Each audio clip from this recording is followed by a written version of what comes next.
بسم اللہ الرحمن الرحیم۔ السلام علیکم ناظرین، آج ہم جنوں والا بنگلہ کہانی لے کر آپ کی خدمت میں حاضر ہیں۔ جنوں والے اس بنگلے کی دہشت آج بھی قائم ہے، یقین نہ آئے تو خود جا کر دیکھ لیں۔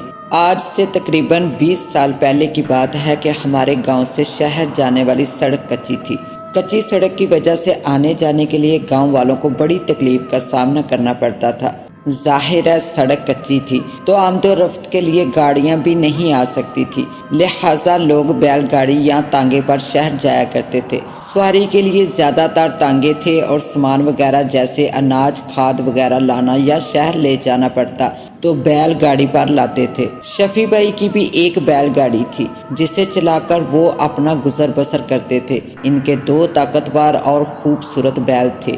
بڑے زمیندار اپنے اناج وغیرہ ٹریکٹر ٹرالی پر لے جاتے تھے اور چھوٹے زمیندار اپنا اناج شفیع بھائی کی بیل گاڑی پر لے جاتے تھے اور شہر سے کھاد وغیرہ خرید کر شفیع بھائی کی بیل گاڑی پر ہی لاتے تھے۔ شفیع بھائی کی بیل گاڑی پورے گاؤں میں مشہور تھی۔ جس کو جو بھی کام پڑتا تو وہ شفیع بھائی کو کہتا تھا۔ شفیع بھائی دن بھر میں شہر کے 2 چکر لگاتے تھے اور شام سے پہلے گھر آتے تھے۔ وہ شادی شدہ اور 3 بچوں کے باپ تھے، 2 بیٹیاں اور 1 بیٹا تھا۔ ان کی بیوی نیک اور گھریلو عورت تھی۔ بڑی بیٹی 13 سال، دوسری 10 سال اور بیٹا 8 سال کا تھا۔ شفیع بھائی اپنی زندگی میں بہت خوش تھے، گزارا اچھا ہوتا تھا، ہر طرح کا سکون ہی سکون تھا۔ پھر کچھ ایسا ہوا کہ ان کی زندگی میں ہلچل مچ گئی۔ اس سال گندم کا سیزن تھا، ہر طرف گندم کی کٹائی ہو رہی تھی اور پھر گندم کی خرید و فروخت بھی شروع ہو گئی۔ ہر کوئی کچھ اناج اپنے لیے سٹور کرتا اور کچھ اناج شہر بیچ کر اپنی دوسری ضروریات پوری کرتا۔ گاؤں مغرب کی طرف اور شہر مشرق کی طرف تھا اور درمیان میں لمبا اور دھول مٹی اڑاتا کچا راستہ تھا۔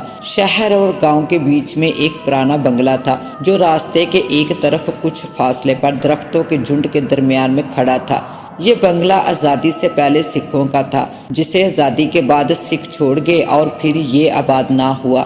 بنگلہ 4 کمروں پر مشتمل 4 منزلہ تھا، یعنی پہلی منزل پر 4 کمرے، دوسری، تیسری اور چوتھی منزل پر بھی 4 کمرے تھے، جس کے ارد گرد حویلی نما دیوار جو کہ گر چکی تھی، اور بنگلہ اب تک کھڑا تھا، جس کے ارد گرد بڑے بڑے درخت اور کانٹے دار جھاڑیاں اگائی تھی۔ جو بھی اس راستے سے گزرتا تو اس دیونما بنگلے کو دیکھتا تو خوف سے لرز جاتا تھا۔ وہ بنگلہ جنوں والے بنگلے کے نام سے مشہور تھا، کیونکہ مشہور تھا کہ اس میں جنوں کا بسیرا تھا۔ جو بھی قریب سے گزرتا اسے اندر سے باتیں کرنے یا بچوں کے رونے یا ہنسنے کی آوازیں سنائی دیتی تھی۔ کبھی کبھی گزرنے والوں پر پتھر بھی برستے تھے، جن سے بہت سے لوگ زخمی بھی ہوئے تھے۔ کبھی کسی کو درختوں کے قریب اونٹ چرتے نظر آتے، کسی کو گھوڑے کے ہنہنانے کی آواز سنائی دیتی، کچھ لوگ وہاں بچے کھیلتے دیکھتے۔ کچھ لوگوں نے بنگلے کی آخری منزل کی چھت پر لڑکیوں کو کھڑے بھی دیکھا تھا، تو کسی نے لڑکیوں کو بال سکھاتے دیکھا تھا اور جنوں کی موجودگی کا اشارہ پایا تھا۔ بنگلے کے ارد گرد کی جن کی زمین تھی، وہ زمینوں پر جب بھی کام کرنے گئے انہیں کچھ نہ کچھ دکھائی دیتا۔ جو کسان ہل چلاتا اسے پتھر لگتے، وہ بیچارہ بھاگ جاتا تھا۔ جو زمینوں پر کام کرنے آتا اسے بڑا سا سانپ دکھائی دیتا یا بڑی سی چیل ان پر حملہ کرتی تھی، لوگ بیچارے ڈر کر بھاگ جاتے تھے۔ پھر جنوں والے بنگلے کے ارد گرد کی زمین بنجر ہونے لگی تھی۔ ایک دن شفیع بھائی اپنی مزدوری میں مصروف تھے، بیل گاڑی پر اناج کی بوریاں لاتے۔ انہوں نے تیسرا چکر بھی لگا لیا۔ تیسرا چکر لگا کر بیل گاڑی سے اناج اتار کر وہ واپس نکلنا چاہتے تھے۔ انہوں نے جلدی جلدی سامان اپنی چادر میں باندھ کر بیل گاڑی پر رکھا اور بیلوں کو تیزی سے ہانکنا شروع کر دیا۔ جب وہ شہر سے نکلے تھے تو سورج غروب ہو گیا تھا۔ اب شفیع بھائی کے دل میں خوف جاگا تھا۔ جب وہ شہر سے آتے آتے جنوں والے بنگلے کے قریب سے گزر رہے تھے تو چاند اپنے جوبن پر تھا۔ ایسی چاندنی تھی کہ دن کا سماں تھا۔ اچانک شفیع بھائی کے کانوں میں کچھ آوازیں سنائی تھی۔ وہ آوازیں بنگلے سے آ رہی تھی، جیسے بہت سی عورتیں آپس میں لڑ رہی ہوں، وہ بھی چلا چلا کر۔ عورتوں کے تیز بولنے اور چلانے کے شور سے ان کا دماغ پھٹنے لگا تھا۔ شفیع بھائی کے ریڑھ کی ہڈی میں خوف کی لہر دوڑ گئی۔ یا اللہ خیر! وہ تیزی سے بیلوں کو ہانکنے لگے اور ایک دم عورتوں کے چلانے کا شور ختم ہو گیا تو شفیع بھائی کے کانوں میں چھن چھن کی آواز آنے لگی۔ جب یہ چھن چھن کی آواز قریب اور واضح سنائی دینے لگی تو شفیع بھائی نے مڑ کر پیچھے دیکھا تو حیران رہ کے کوئی جوان عورت ان کے پیچھے چلی آ رہی تھی۔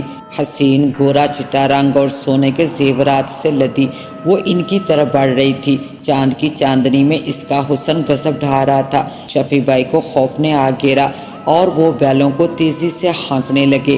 اے رکو! شفیع بھائی کے کانوں میں اس کی آواز ٹکرائی تو انہوں نے بیل گاڑی کو اور تیز کر دیا۔ ارے اے رکو! مجھے ساتھ لے چلو، میں تیرے ساتھ چلوں گی۔ عورت شفیع بھائی کی بیل گاڑی کے پیچھے دوڑنے لگی۔ شفیع بھائی نے بیلوں پر لاٹھی برسائی تاکہ اور تیز چلیں۔ اب عورت بھاگ بھاگ کر بیل گاڑی پر چڑھنے لگی تو شفیع بھائی نے اس سے دھکا دیا اور وہ دھڑام سے گر گئی اور پھر اٹھ کر بیل گاڑی پر چڑھنے لگی اور شفیع بھائی نے پھر دھکا دیا، وہ پھر گر پڑی اور پھر اٹھ کر بیل گاڑی پر چڑھنے لگی۔ جب وہ چڑھتی تو شفیع بھائی ایک ہاتھ سے بیلوں کی رسی تھامے دوسرے ہاتھ سے اسے دھکا دے کر گراتے رہے۔ بیل گاڑی بھی پوری قوت سے دوڑا رہے تھے۔ آخر کار وہ عورت پیچھے رہ گئی اور شفیع بھائی وہاں سے نکلنے میں کامیاب ہو گئے۔ انہوں نے گھر پہنچ کر دم لیا۔ گھر آتے ہی بیلوں کو گاڑی سے کھول دیا۔ بیل بھی تیزی سے دوڑنے کی وجہ سے ہانپ رہے تھے۔ شفیع بھائی بیلوں کو باندھ کر بیوی سے کہا کہ گاڑی میں چدر میں بندھا ہوا سودا سلف پڑا ہے، اسے اٹھا لاؤ۔ جب بیوی گاڑی سے سامان اٹھانے لگی تو کیا دیکھتی ہے کہ سامان کے پاس ایک ہار پڑا تھا۔ وہ شفیع بھائی سے کہنے لگی، یہ ہار کس کا ہے؟ جب شفیع بھائی نے ہار دیکھا تو دنگ رہ گیا۔ ایک بھاری سونے کا ہار تھا جو یقیناً اسی جن عورت کے گلے سے گرا تھا۔ تو شفیع بھائی نے پورا واقعہ اپنی بیوی کو سنایا تھا۔ ان کی بیوی کی خوف سے جیسے چیخ ہی نکل گئی اور اس نے ہار پرے پھینک دیا، جسے شفیع بھائی نے اٹھا کر اپنے پاس رکھ لیا کہ کل کرم دین چچا کو دکھاؤں گا، وہ جو کہیں گے ویسا ہی کریں گے۔ اور یوں وہ کھانا کھا کر سو گئے۔ تقریباً آدھی رات کو شفیع بھائی چیخ مار کر اٹھ بیٹھے۔ بیوی نے دیکھا تو وہ بے ہوش تھے۔ وہ دوڑ کر پڑوسیوں کو بلا لائی۔ شفیع بھائی بے ہوش پڑے تھے۔ یہ دیکھ کر سب حیران رہ گئے۔ شفیع بھائی کی بیوی نے رو رو کر سب کو جن عورت والا قصہ سنایا۔ کسی نے کہا کہ کرم دین چچا کو لاؤ اور فوراً کرم دین چچا کو بلایا اور کرم دین چچا آیا اور کچھ پڑھ کر شفیع بھائی پر پھونک ماری تو شفیع بھائی آنکھ کھول کر اٹھ بیٹھے۔ کرم دین چچا نے سب کو وہاں سے جانے کو کہا تو سب اپنے اپنے گھروں کو چلے گئے۔ پھر کرم دین چچا نے شفیع بھائی سے پوچھا تو شفیع بھائی نے سارا واقعہ کہہ سنایا۔ پھر کہنے لگے، ابھی میں سویا ہوا تھا کہ ایک عورت میرے جسم کے اوپر چڑھنے لگی۔ میں سیدھا سویا ہوا تھا جیسے میں خواب دیکھ رہا تھا، کچھ جاگی اور کچھ سوئی ہوئی ملی جلی کیفیت میں تھا۔ وہ عورت میرے جسم کے اوپر آ کر سینے کے بل لیٹ گئی، میرے ہونٹوں پر اپنے ہونٹ رکھ دیے تو میں جاگ گیا۔ جب اس کے چہرے کی طرف دیکھا تو اس مکروش شکل کی عورت کے خوفناک چہرے سے میں خوف کھا کر چلا اٹھا اور میں چیخ کر بے ہوش ہوا۔ چچا کرم دین شفیع کی باتیں سن کر گہری سوچ میں پڑ گئے۔ اب ہر تیسرے چوتھے دن شفیع بھائی کے ساتھ ایسا ہی ہونے لگا تھا کہ آدھی رات کو وہ چیخ مار کر بے ہوش ہو جاتے۔ ان کی بیوی کرم دین چچا کو لے آتی تھی، وہ اسے دم کرتا تو شفیع بھائی ہوش میں آتے۔ کرم دین چچا وہ ہار بنگلے کے قریب جا کر پھینک آئے تھے، پھر بھی شفیع بھائی کی حالت برقرار تھی۔ بیوی الگ پریشان، بچے الگ خوفزدہ۔ شفیع بھائی کو پیروں فقیروں اور عاملوں کے پاس لے جایا گیا، پھر بھی ان کی حالت جوں کی توں رہی۔ کسی نے کرم دین چچا کو فقیر اطہر عطر والے کے بارے میں بتایا تو وہ جا کر فقیر اطہر عطر والے کو لے آئے۔ فقیر اطہر عطر والے بہت پہنچے ہوئے عامل اور بزرگ تھے۔ آتے ہی انہوں نے پہلے شفیع بھائی کو پانی دم کر کے دیا اور کچھ لکڑیاں جمع کروائی اور ان کی لکڑیوں کو آگ لگا دی اور کچھ پڑھنے لگے۔ شفیع بھائی بھی آگ کے قریب دیدے پھاڑ کر بیٹھے ہوئے تھے۔ کرم دین چچا کے ساتھ ساتھ کچھ اور لوگ بھی بیٹھے ہوئے تھے۔ فقیر اطہر عطر والے نے پڑھتے پڑھتے جیب سے عطر کی چھوٹی سی شیشی نکالی، ڈھکن کھولا اور آگ میں انڈیل دی اور آگ مزید بھڑک اٹھی اور فقیر بابا نے اٹھ کر ایک جلتی ہوئی لکڑی اٹھائی اور شفیع بھائی کے پیروں پر رکھ دی اور شفیع بھائی نسوانی آواز میں چیخ اٹھے، مجھے مت جلاؤ، مجھے چھوڑ دو، مجھے شفیع سے عشق ہو گیا ہے۔ فقیر اطہر عطر والے جلال میں آئے اور کہنے لگے، ابھی تو میں نے صرف تیرا پاؤں جلایا ہے، اب میں تجھے آگ میں پھینکوں گا۔ شفیع بھائی نسوانی آواز میں روتے ہوئے فقیر اطہر عطر والے کے پاؤں میں گر کے فقیر بابا اپنی چھڑی شفیع بھائی کی کمر پر برسانے لگے۔ شفیع بھائی نسوانی آواز میں چیختے چلاتے رہے مگر فقیر بابا انہیں مارتے رہے۔ پھر شفیع بھائی نسوانی آواز میں کہنے لگے، اگر میں جاؤں گی تو اسے برباد کر کے جاؤں گی، تم اس کا کچھ بگاڑ نہیں سکتی۔ فقیر بابا برابر شفیع بھائی کو چھڑی سے مارتے رہے، آخر شفیع بھائی بے ہوش ہو گئے۔ اب فقیر بابا ہاتھ روک کر دور جا کر بیٹھ گئے اور آنکھیں بند کر کے کچھ پڑھنے لگے۔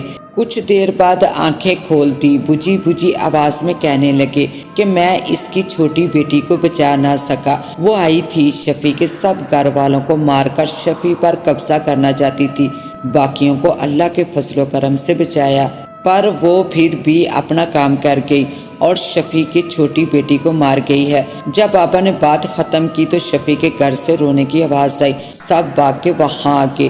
کیا دیکھتے ہیں کہ شفیع کی چھوٹی بیٹی مر چکی ہے۔ اس کی بیوی رو رو کر سب کو بتا رہی تھی کہ میری بیٹی ٹھیک ٹھاک تھی کہ اچانک تڑپنے لگی اور رونے لگی کہ ماں مجھے بچاؤ، یہ عورت میرا گلا دبا رہی ہے۔ بس کچھ ہی لمحوں میں اس کی گردن لڑک گئی۔